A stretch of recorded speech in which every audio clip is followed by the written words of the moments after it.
Bienvenidos a este podcast. Estamos en la actividad evaluativa número 2, Semana de Internacionalización.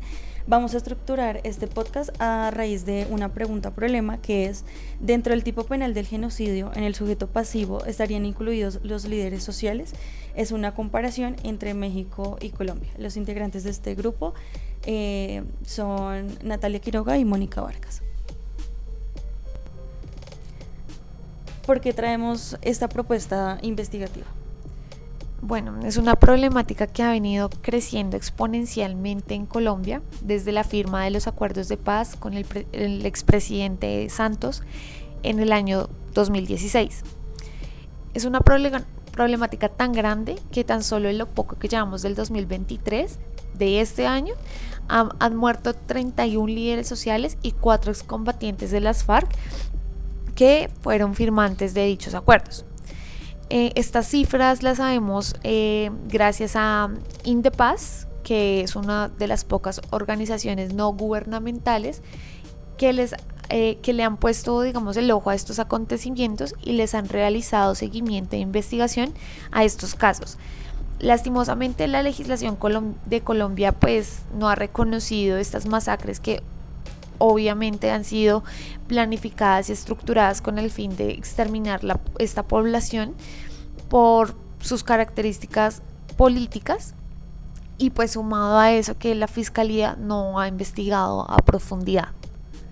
Bueno, y también a través de los años hemos visto cómo en cada país, no solamente ocurre en Colombia, surgen personas defensoras de derechos humanos en diferentes áreas o aspectos. Eso lo hablaremos un poco más adelante, y también se promulgan ideales nuevos y se crean vínculos sociales. Entonces estas personas gozan de reconocimiento jurídico y, conforme a declaraciones judiciales, fortalecen el proceso de democracia para el país. Bueno, acabamos de empezar y ya vamos con mucha información. Entonces, ¿podemos decir que esto es un problema nuevo? No, de hecho todo lo contrario, es un problema que ha existido desde hace mucho. Lo que pasa es que hasta el 2016, luego de la firma de estos acuerdos, es que suben las cifras de este tipo de homicidio, y es cuando muchas organizaciones de investigación sociojurídica dicen: oiga, aquí está pasando algo, pero pues lamentablemente no se tiene el conocimiento de cuándo exactamente se empezaron a asesinar líderes sociales en nuestro país. Pero sí, digamos que no es un problema muy nuevo. De hecho, el exterminio de población, pues que es lo que vamos a hablar más adelante, sobre el genocidio, pues ha sido un instrumento del Estado desde hace mucho tiempo. Bueno, claramente esta problemática no es nada nueva, o sea, esta situación no es nueva. Siento que siempre han existido, pero entonces antes de abordar esta problemática debemos tener conceptos muy claros. Entonces abordemos estos temas tan complejos. Primero, pues empezar con lo básico. Es necesario hacer varias aclaraciones de algunos conceptos dentro de la problemática que vamos a tratar. Por ejemplo, ¿qué es un líder social y en qué se diferencia de un defensor de derechos humanos? Bueno, debo contarles primero que todos podemos ser defensores de derechos humanos, o sea, todas las personas. Cualquier persona lo puede hacer, esto debido a una declaración que se hizo en el 98, es la Declaración de los Defensores de los Derechos Humanos, y ahí pues dicta que toda persona está facultada para ser defensor o defensora, sin más requisitos que el querer ejercer esta labor. Por otro lado, el líder social pues es aquella persona que ya es reconocido por un grupo social, un colectivo, y gracias a dicho reconocimiento goza, digamos, de cierta legitimidad para realizar labores en beneficio de aquella comunidad. Aquí voy a agregar que estas personas, tanto defensores o defensoras como líderes o lideresas sociales, no tienen una remuneración, o sea, no les pagan para hacerlo. Simplemente más adelante vamos a hablar un poquito de eso cuando hablemos de por qué existen estas personas. He escuchado mucho el cuestionamiento que realiza la sociedad en contra del rol que ejercen los defensores y los líderes por estas actividades de defensa a diferentes grupos a diferentes grupos. Entonces, esto se escucha más que todo en las grandes ciudades, como en la que estamos, por ejemplo. No comprendemos el rol de estos actores en la sociedad, quizás porque estamos hablando desde el privilegio. Estamos en un territorio que quizás goza de acceso a servicios como internet, agua potable, electricidad. Entonces, me surge una pregunta y es ¿cómo entendemos el rol de los líderes y lideresas en las comunidades? Muy buena reflexión, Mónica. Bueno, precisamente tú tocas un punto importante y es la centralización de nuestro país, que pues es otro problema gigante que podríamos hablar mucho más. Pero pues ese efecto de que todo esté tan centralizado, digamos en Bogotá, tiene un motivo. Y esto genera precariedad y abandono estatal en otras partes de Colombia, donde la institucionalización del Estado no logra llegar. Como consecuencia de esta centralización y abandono estatal, tenemos un 15% de Colombia que al día de hoy se encuentra en absoluta pobreza. 15% es demasiado alto y pues esto nos convierte en el cuarto país a nivel mundial en presentar las mayores cifras acerca de este ítem. Entonces nuestros territorios tienen que ser resilientes y tienen que buscar los medios por sus propias manos para cubrir estas necesidades de las poblaciones. Entonces ellos se abanderan de su territorio y la defienden de la guerra, de la minería, de la destrucción de la naturaleza, de la inseguridad, porque no tienen otra opción. Estoy totalmente de acuerdo con lo que dices. Lo que pasa es que muchos de nosotros somos privilegiados, entonces la comodidad nos tiene viviendo apartados de la realidad de otras regiones colombianas. Esto me lleva a la siguiente pregunta y es acerca de los territorios donde lastimosamente más se vive esta problemática.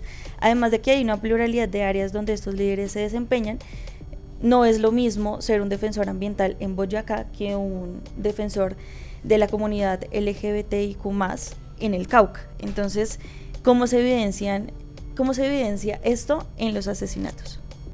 En efecto, o sea, gracias al trabajo pues que comentaba anteriormente realizado por estas instituciones que no hacen parte del gobierno y que pues se dedican a la investigación, sabemos qué territorios viven más esta situación y las áreas sociales en las que cada líder social es asesinado y pues en las áreas en las cuales él estaba trabajando, ¿no?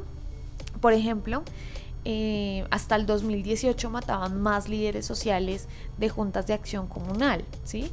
Seguido, por ejemplo, de los líderes indígenas, líderes campesinos que también punteaban ese rango. Después sabemos también que en cuanto al territorio, en la parte donde más asesinan líderes sociales es en el Pacífico colombiano, en zonas como Cauca, Chocó y Nariño, son los que encabezan los territorios de mayor vulneración a líderes y defensores. Entonces, claramente eso es un problema focalizado, o sea, no es coincidencia que estos territorios sean los que más han sido afectados por la guerra y por la pobreza históricamente en nuestro país. Y entonces sus pobladores asumen las responsabilidades que el Estado no tiene para con nosotros. Es decir, el Estado no nos brinda y no nos da garantías en cuanto a la protección de nuestros derechos. En los anteriores gobiernos hemos visto cómo la visión social tiene la percepción de que si hay presencia de la policía o militares en la zona, también hay presencia del Estado. Y siento que esta militarización extrema que tiene nuestro país nos entretiene, nos distrae de los problemas más profundos que está enfrentando nuestro país. Entonces, ¿por qué Colombia no ha avanzado en la protección a esta población vulnerable?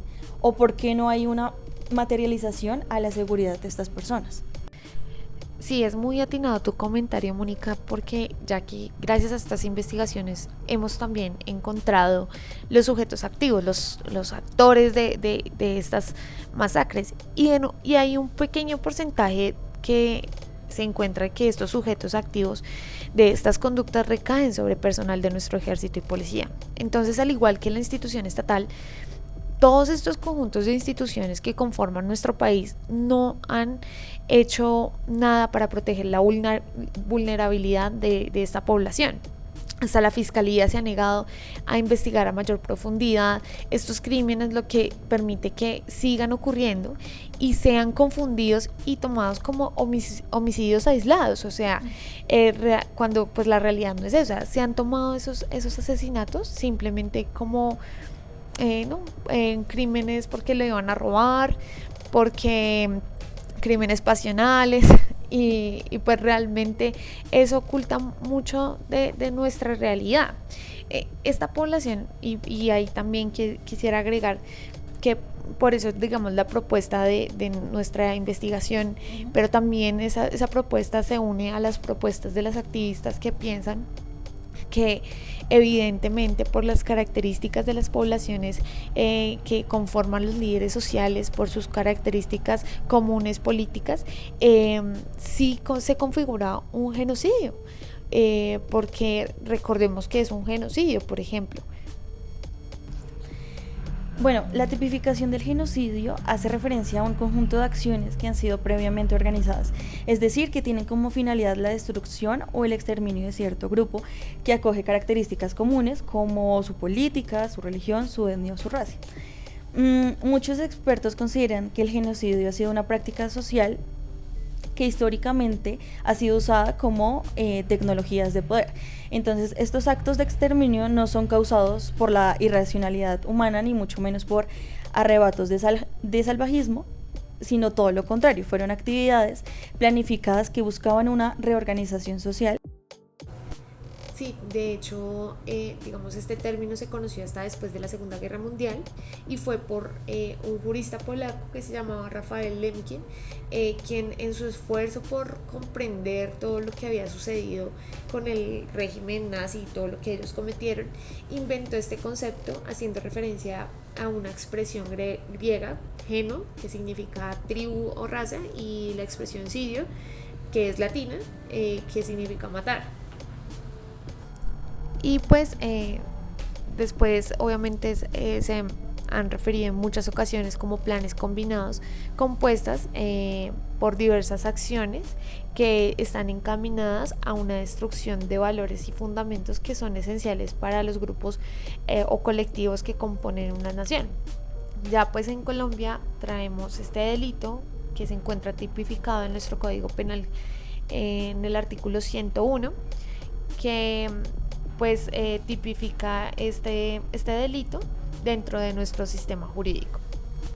Y claro, esto no solo lo vemos aquí en Colombia, es un problema global y pues ahí entra, digamos, la comparación que hicimos en la investigación con México, que es el segundo país con mayores cifras después de Colombia en asesinato de líderes sociales y defensores. Bueno, incluso en un informe de relatoría especial por la ONU en el año 2017 se percibían a los defensores de derechos humanos mediante una imagen muy negativa. Entonces eran señalados como enemigos del Estado. Entonces, asimismo, resaltó que México se encuentra en una cifra del 98% en temas de impunidad. Esto es demasiado alto y preocupante. Ahora vemos la existencia de informes que indican que entre el año 2012 y 2018 se reconocía el asesinato de 161 defensores de derechos humanos por la labor que ejercían, citando los estados más representados, como Guerrero, Oaxaca, Chihuahua y Chiapas.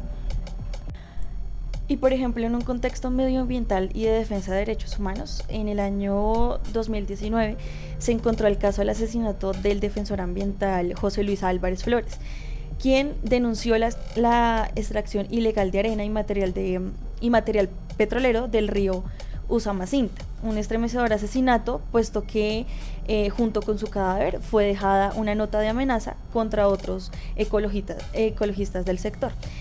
Este acontecimiento es un claro ejemplo de cómo las acciones violentas se enmarcan dentro de los contextos de tareas de defensa de las comunidades. También, por otra parte, para el año 2022 se agregaba una cifra de 94 casos de asesinatos de defensores y líderes sociales, lo cual hace que estas violencias se tornen cada vez con mayor frecuencia y normalidad en varios estados de México. Y para finalizar, de acuerdo con esta investigación, los asesinatos de líderes sociales o defensores en México y Colombia son una grave violación a derechos humanos y una amenaza para la justicia. La democracia y el crecimiento de los países pues conforma el impacto negativo en la sociedad internacional y la poca credibilidad que suscita en su población, conforme a las diferentes áreas o temáticas en que estos juegan un rol importante para la sociedad mexicana y colombiana. Y también la pluralidad de los asesinatos de líderes sociales nace con la lucha por una justicia social, el respeto a los derechos humanos, el medio ambiente y el acceso a la tierra. Entonces esto hace que sean colectivos vistos como una amenaza por diferentes grupos del país, por la labor y el tejido social que anteceden. Claramente el impacto social que tiene el fenómeno del asesinar líderes sociales pues es un clima de miedo y de inseguridad en las comunidades donde ellos ejercían su liderazgo.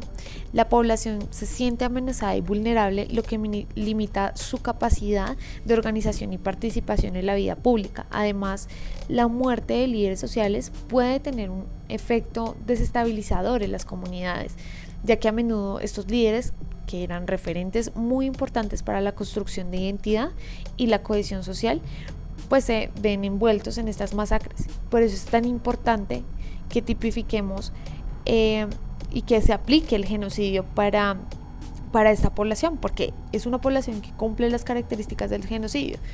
Tienen políticas comunes, tienen una labor específica, muy específica en la sociedad, y pues obviamente hay un montón de estructuras que organizan pues las acciones delictivas para obtener su destrucción.